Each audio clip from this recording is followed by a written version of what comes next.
Hello, I'm Rosie and I'm the radio coordinator at Distorted. I'm on a quest to find out about the ins and outs of all the jobs in the music industry. And today I'm chatting to Rebecca Frank. Rebecca is the content director for KISS and has worked as editor and head of production for BBC Radio 1, Radio 1 Extra and BBC Asian Network. Hope you enjoy the chat. It chose me. I didn't choose it. I didn't think I'd get back into radio after leaving Radio 1. I wanted to go and do something completely different, but it's KISS. Younger audiences are not currently listening to radio as much as they used to. There is no two ways about it. I've had a piece of advice for my younger self: ask a few more questions and be a bit more proactive, seeking out wider opportunities.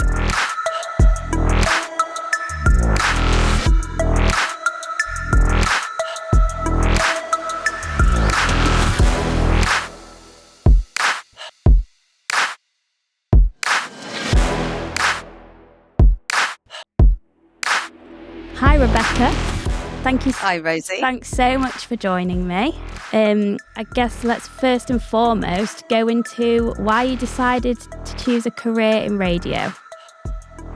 Wow, we've gone straight in with the 2 a.m. question. Yeah, hard hitting. Yeah, no, I like it. I don't think I decided to have a career in radio, if I'm honest with you. I know I was somebody when I was in my teenage years was really into music, really into underground music, really into pop music. The only way of listening to music at the time was to buy records or cassettes, CDs, or listen to the radio. And I worked in record shops, and I would go to pirate stations in my local area in London and watch my friends DJ, and would go to a lot of parties and raves, to be honest. So I was very lucky in that I was a receptionist at a TV company waiting on my gap year to start uni, and they happened to be recruiting for a station called Network X in 2002 at the BBC. Turns out that was called One Extra about 6 months later, but I thought, why not? I'll go for it. I ended up not going to university, actually, just starting a career at the BBC. But I never set out to have a career in radio. I loved the radio and loved music, but it was music and culture that got me into radio, not the medium itself. Although, like I say, we had no other choice but to be into radio at the time. But I wasn't one of those people that had Radio 1 on a transistor radio under the duvet cover growing up. I was into pirate radio, music and culture, and that's what brought me into the career. So it was music first and the rest followed? 100%. Just out of interest, what were you going to study at university? I was going to do Espanol y Portugués. Very different. Probably just, I'll tell you what, it's good when you're in Ibiza at 3 a.m. trying to order cabs for your team. It does come in handy then now. I just loved earning money and working, and just kept deferring university and just didn't go in the end because I was already started to work. I'd love to do a degree one day. Yeah, well, never say never. Exactly. I think I would have messed it up at the time when I was sort of 18, 19. I think I would have just partied. But yeah, I'd love to be a swatty boffin one day again. So you got that job. And then what does your pathway look like to then becoming content director at KISS?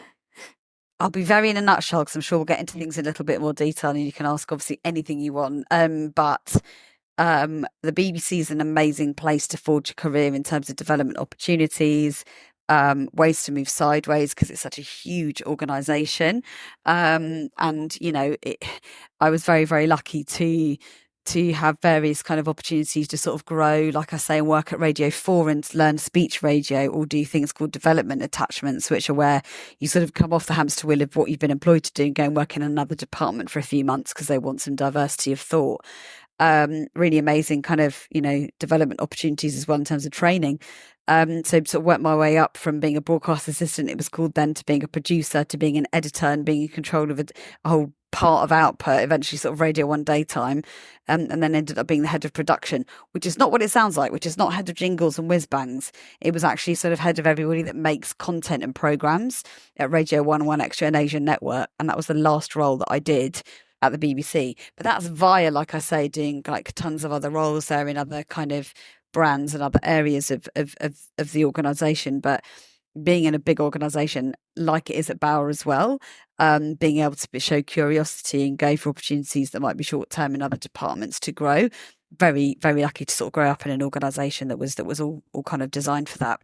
But I left the BBC in 2017, and I left because I'd reached that sort of point where in my life I had been at this one organisation, albeit a very varied career over sort of 12 to 15 years there. I wanted to do something different just on a personal level.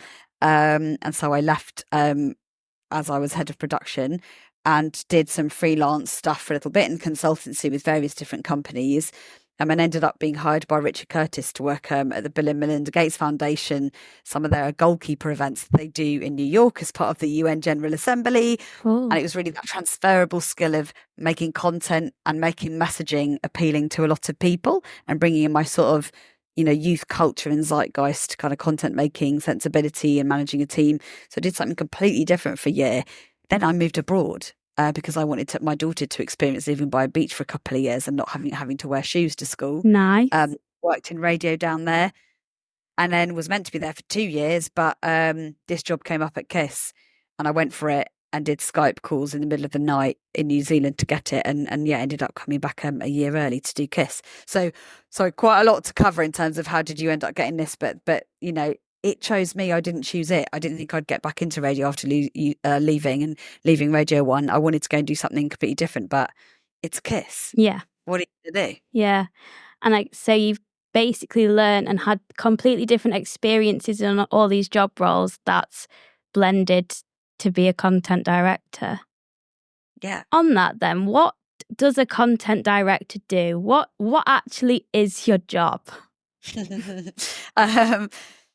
Sometimes directing content, but very, not that much. Look, it's my job to make sure we've got the right people saying the right things and we've got the right content on the right platform at the right time, that we've got really good lineup of presenters, that we've got a really good mix of superpowers in our presenting and production arsenal to make sure we can make great partnerships with commercial brands, that we're doing all of the right events, that we're playing the right music. Like I say, that we're all going through the right brand filter. What is that filter that everyone's ideas goes through to make sure it sounds kind of coherent?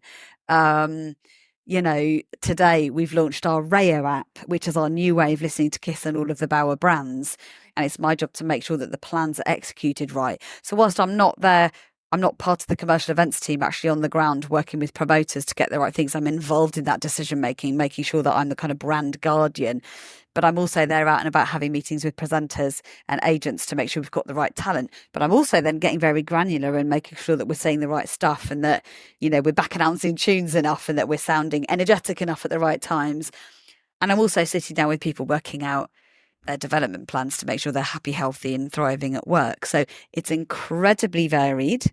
Yeah. And that keeps me on my toes. But at the heart of all of it is culture and people. That's what it's all about. Yeah, that does sound very varied and a lot to do as well. Yeah, I'm exhausted, Rosie. Yeah, I bet you are. What does a day in the life look like then? You've got all these roles to take on, but what does your actual day-to-day look like? I've got a way of actually answering this question because there's no easy way of answering that because it really is completely different. I'll give you a little snapshot, of a couple of things this week, if that's going to be helpful. Yeah. Tomorrow I've got a meeting with all the content directors from all across Bauer and our new boss, Gary Steen, legend, who's our new group content director across the whole of Bauer. And that's for an hour. And that's where we'll all update each other on stuff going on in each other's world so we can really learn for each other, help each other, spread best practice. Then I've got a one-on-one with the director of music to have a really good chat about how the Rayo rollout's gone, but also just to talk about how we're getting on with music policy and strategy and people at KISS in general. Then I'm driving to Buckinghamshire and I'm actually going to the Costa headquarters to proactively pitch some ideas to them because they sponsor our breakfast show and various other things at KISS at the moment. So I'm going to talk with the commercial teams, some of my colleagues on the commercial side of the business, and actually proactively pitch in person to the top bosses at Costa. Then on the other side of that, I've got a meeting with a few of my fellow colleagues from across the business about a staff party on Thursday. So that's what Tuesday looks like. But that's not what every Tuesday looks like. That's got some out of office in it. It's got a lot of commercial kind of stuff. I don't get involved in every single little meeting about every single commercial deal. But when it comes to sort of like 7-figure plus kind of clients or people that, we want to kind of continue working on that partnership and building a relationship with, absolutely, it's my role to kind of make sure that's top of the dome. But just to give you a quick snapshot of another day, events, meetings. I'm meeting up with a couple of senior pluggers to talk about their plans for the rest of the year. I've got lots of one-on-ones with my team at the moment because I'm really getting involved in our sort of core product and making sure that the radio is just sounding as brilliant as possible. Various status meetings on projects like our KFC sponsorship that we're doing at the moment. But also I've got an immersion session with Sony Pictures who are going to tell us all about what they've got coming up over the next year so we can come up with great ideas. So it straddles lots of different things. There's genuinely no one day that looks the same, but I do have regular weekly meetings in with my team and particular shows that I sort of spread with my deputy content director as well. So a bunch of different stuff. Yeah, so varied, and it sounds so fun.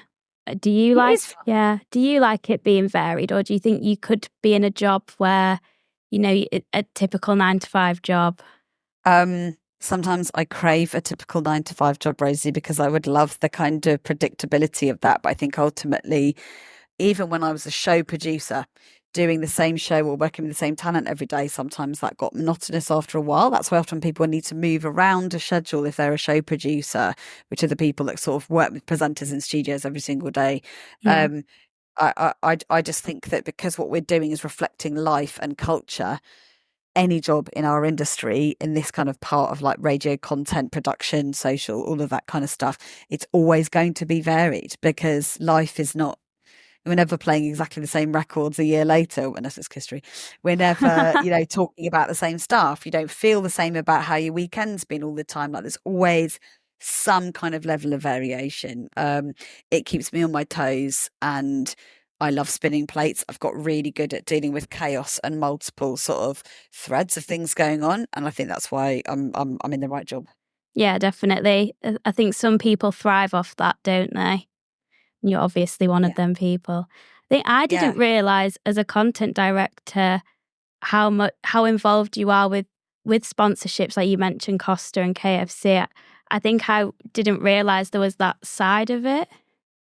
Yeah, so the adverts that play out on commercial radio that just play out like a few times an hour, we don't have anything to do with that. That was all sort of done by some other people over there. But yes, then there's the other side of commercial activity, which is sponsorships and promotions, like sponsored by KFC, or we're doing this cool funny video shoot today about this fun thing, or we're doing a competition that Tyler's going to do on air, where you got to tell us funny stories and you get to win a prize, like all of that level of stuff. We have a daily meeting called S&P, sponsorship and partnerships and promotions. It's at 9:45 every day. Every brand has one at a different time. In that meeting, there are briefs that get brought to the table by different people in the commercial team. And sometimes we brainstorm there and then. It's quite a fast moving world, the sponsorships and partnerships kind of world. Yeah. So today we had a brief that was in for kind of a massive streaming services, huge, like a really big series that's big in America that's coming over to the UK, and they want us to pitch to help support them with it in the UK. So we came up with all of these ideas in the meeting this morning that I'm in, sometimes with my deputy, sometimes I bring in some of my producers, sometimes I bring in somebody from my events team or somebody else because maybe it's got an event activation kind of element to it. Absolutely everything that comes out as Brand Kiss comes through me in one way or another, but absolutely not everything to the same level because that would be absolutely impossible. But I would say, even if it's not me personally, it's my sort of strategy or my sort of brand filter that I give everybody to play with. But 100% content is content. There's not commercial content and other content. It's all content. It's all to the audience. It's all Kiss. It's all my presenter's voice. It's all our work and who we are coming out. It doesn't matter if we're selling hot dogs or just talking about what the weather's like. It's all us. So it's really important that content directors are involved in that. And some of my favourite meetings of the day and of the week, because it's really creative. It's first thing in the morning. It's really different every day, and every week you get something different. That's one of the best bits. Yeah, and I think will you have to keep up with trends as well? So every day you see something that's happened the day before, for example, and you try and incorporate that in your content. Really good point. Exactly that. But sometimes, for example, this streaming service brief that we had in today, that's not going to hit until November, December. Yeah. So sometimes you have to kind of go, okay, well, we know this is kind of zeitgeisty at the moment. We know it's probably going to still be a thing then. Right, let's use that as a thing. But yeah, we absolutely need to do that. And by the way, I don't need to be across everything. I just need to make sure that I've got cool young people that I work with that know about stuff. Yeah. But I think the combination of age and experience and everything sort of comes in. You know, I'm 42 and I'm still somebody that kind of has my finger on the pulse. At the same time, I'm never going to be on TikTok as much as the 19-year-old who works in the social team. Yeah. And equally, we've got to make sure we're not just going, this is big on TikTok, therefore it's sweeping the nation. No, sometimes it's the Euros that's the big thing. Sometimes it's something that's on telly. Sometimes it's just something that's a conversation happening in the country. And we all need to use our shared and different experiences to come up with the best stuff. Yeah, definitely. What's the favourite thing that you do about your job? What is the favourite thing? I think coming up with ideas and then them really happening. You know, I think just coming up with a really fun way to reflect things, or something that's going to really bring joy to someone, or something you just think is really funny that you just know the audience are going to like because you use your sixth sense of what the audience like. Must always have that sixth sense there. So it's not just you and your sort of mates that work in the media. We're not normal people. And it's really important to remember that. Yeah. Just because, you know, I've got a 13-year-old daughter, it doesn't mean that what she thinks is cool is the measure of every 13-year-old in the country. Really important to be representative and to always have that filter. But I think it's that. It's just like literally waking up in the morning sometimes and going, that would be really good. That would be really funny. I can totally hear and see that in my little mind's eye. And then really being able to make it happen and then seeing something flying. Yeah. Whoa, that's great. But the commercial stuff as well, I have to say, I absolutely love adding partners and commercial partners to the table that, yes, make money. And that's really satisfying to have something very measurable that you're working towards. I really like that. But just, you know, the sum of the parts, so working with KFC on this young person belief campaign that we're doing at the moment, all about all the amazing work that KFC do with young people and making sure everyone knows about it. It's bigger than the sum of its parts. It's not just like, oh, we're just a platform for them to tell their stories. We're coming together and it's like all of this third thing appears, this kind of energy that's two brands working together. I love that. I'm going to love tomorrow's Costa meeting as well, because I just know that they're going to build on some of the thoughts that we've got and it's going to turn into something really exciting that we never knew existed before. And I love that. And seeing the results and knowing that you did that. Yeah. That's dead exciting. And do you know what? When you're a content director, everything bad is your fault, but everything good is somebody else's credit to have. And I think that's a really important thing because, like I said, you're involved in sort of everything to different levels, one way or another. So it's important that part of my job is to shoulder that responsibility and to make sure that everyone else gets their flowers when it goes well, because really everyone else does the groundwork and the work. Yeah. Does the community of radio motivate you? So, for example, you just spoke about your listeners, and when you put something out there, you see the results. Does having that community motivate you to be in your job role? Or is it something completely different?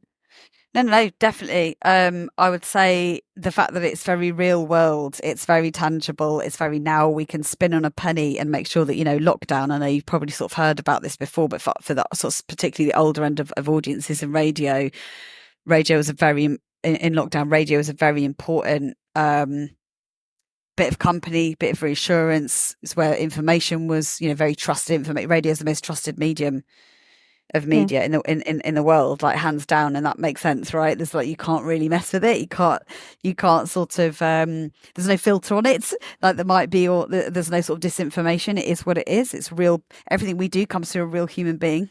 There's nothing we can do about that. That's just what it is. So I would say yes, when you get that, when you realize that you're sort of something more than just something to have on in the background sometimes for people, that's great. But also the joy of radio and that community is being part of somebody's like life. We don't need everybody's full attention all the time. I think just that side of the community, as well as the hardcore community, is really satisfying, knowing that we can be in the background of a hairdresser's and fill that room full of kind of like joy, or fill it full of like energy or something kind of ethereal. I think that's really powerful. So yeah, it's incredibly motivating to know that people are actually listening and give you feedback and all the rest of it. Yeah, and maybe that's something that you can't get from music streaming platforms, is that human element, which I think is great.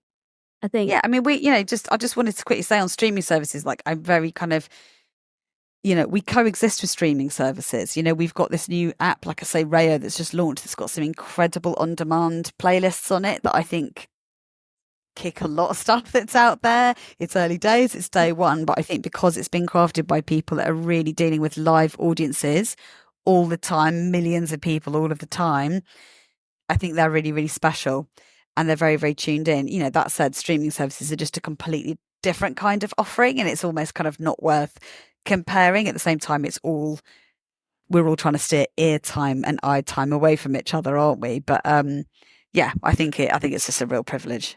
Yeah, I think there's a growing conversation as well that younger people won't listen to radio because it's all streaming platforms. But when you're thinking about content for KISS, do you always think about young audiences and how that's going to work with them?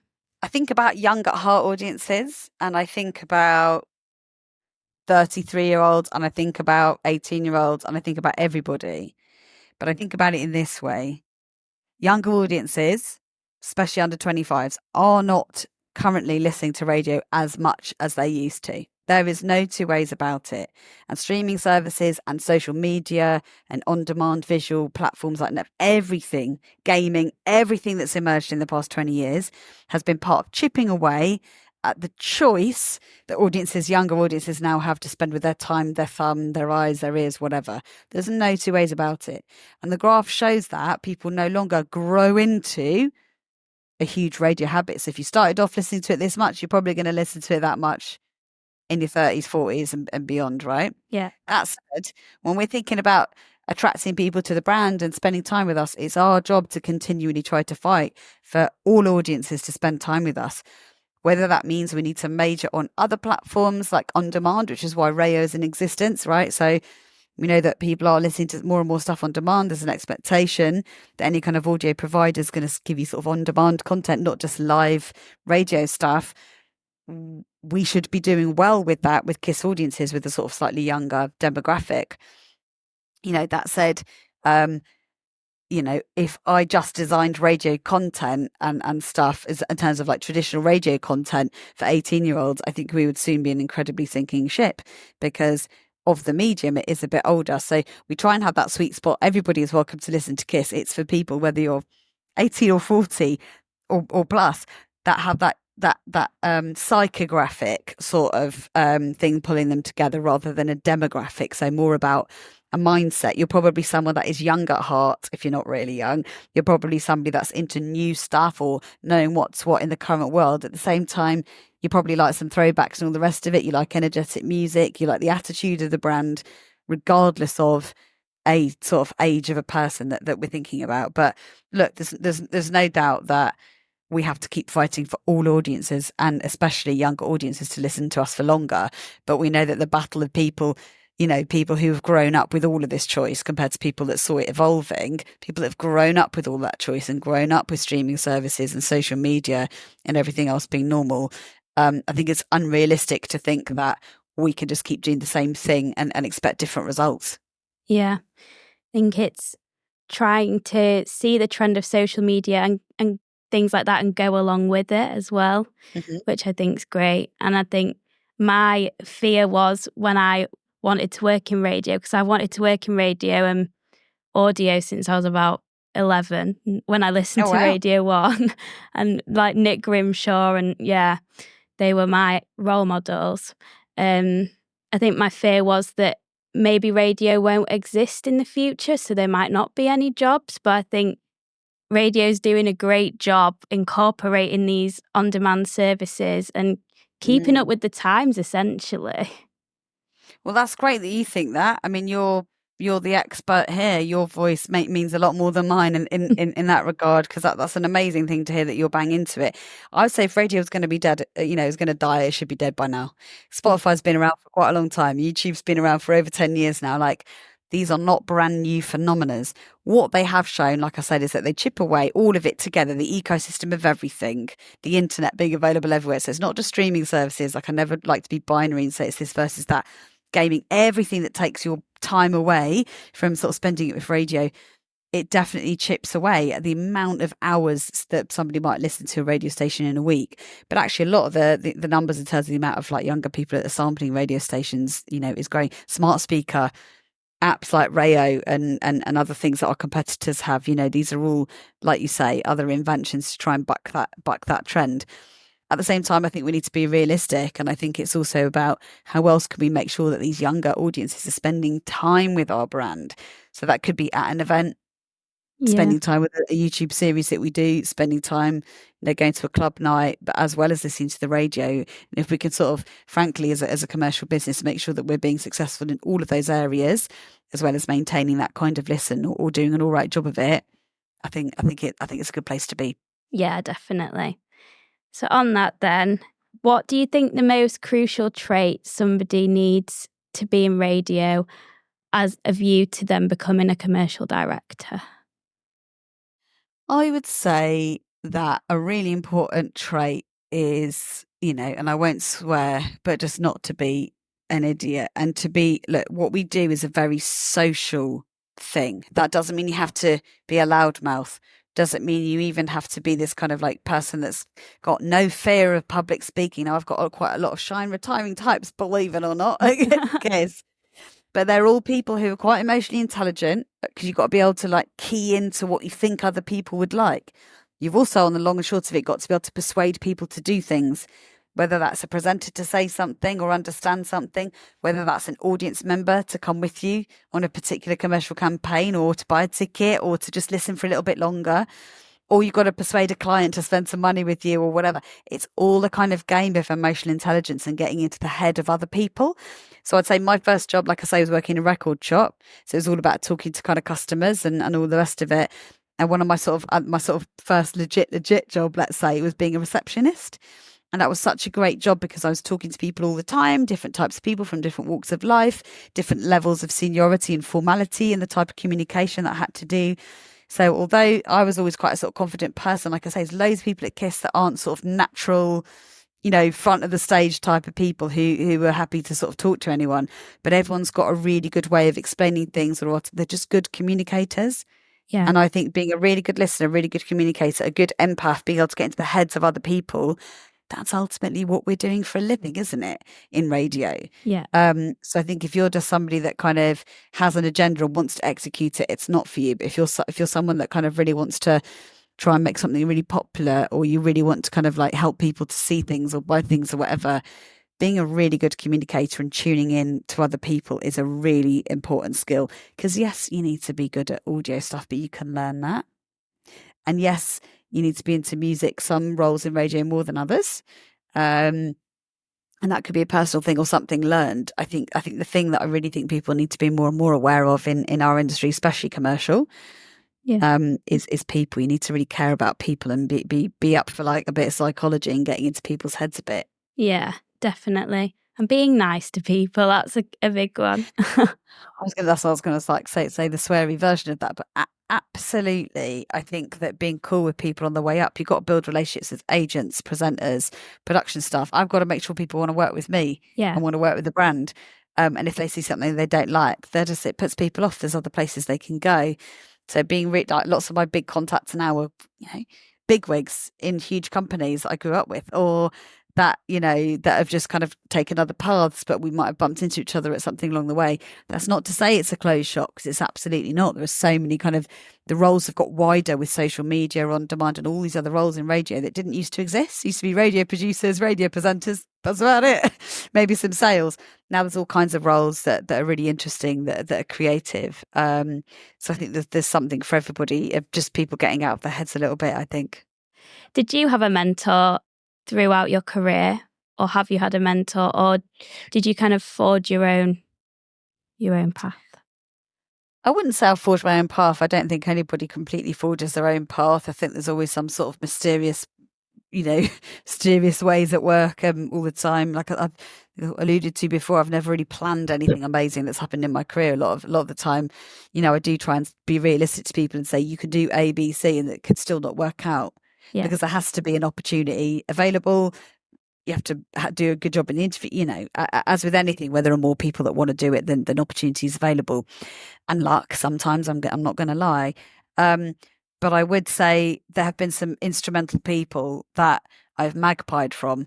And there's also been some people that I've not had a great time with. And those are also, every experience is a good experience when you get through it, isn't it, in life? But especially, you know, professionally, because you learn what type of a leader you don't want to be, or something you'll never do, because you can sort of see and learn from it. And I would say I've been very lucky to just have some amazing bosses and people around me at every step of the way. But I'll be honest with you, Rosie, when I first got into radio, I never felt, and it's only actually been, I'm really going to be very candid here, it's only been until recently that I've really felt part of the radio industry. Oh, really? Not because I've not been invited to things or nothing like that. I think just because I wasn't one of those radio nerds that grew up sort of loving that side of it. I loved radio presenting, not personally, but like loved the art of presenting, content making, music, all of that, rather than all the sort of technical side of it. Especially kind of not growing up in commercial radio or listening to much commercial radio bar Kiss when I was younger. Yeah. I always felt a bit like, oh, I don't look like them. There weren't many women, you know, didn't really feel like maybe this is just not for me and all the rest of it. And it's only really you know, recently when I've, you know, the imposter syndrome is still there all of the time, like always. And I don't see that as a particularly bad thing. I think it's, somebody said to me the other day that imposter syndrome sometimes could be a little bit of a kind of sign of like growth mindset, that you never kind of rest on your laurels. You always want to stay hungry and get better. Maybe I'll never completely feel slam dunk part of the industry, no matter like where you get to in it. But I don't see that's a bad thing. I think it means I'm always going to be trying to push commercial radio to be something brilliant and different, as well as what everybody knows and loves. That's really reassuring to know, I think, because it can be quite intimidating radio. You think you have to know how to press this button and how to press that button, but to be as successful as you are and only just feel a part of it, I think that's a really reassuring thing. I'm so glad if there's one thing that we chop out out there, maybe it's that, because you can learn everything. And I was very technical and I used to DJ and very badly and all the rest of it. It was always just, I think, that thing of this, there was always people who were just so amazing at that I thought, oh God, you know, do you have to be like that? No, lots of things can be taught.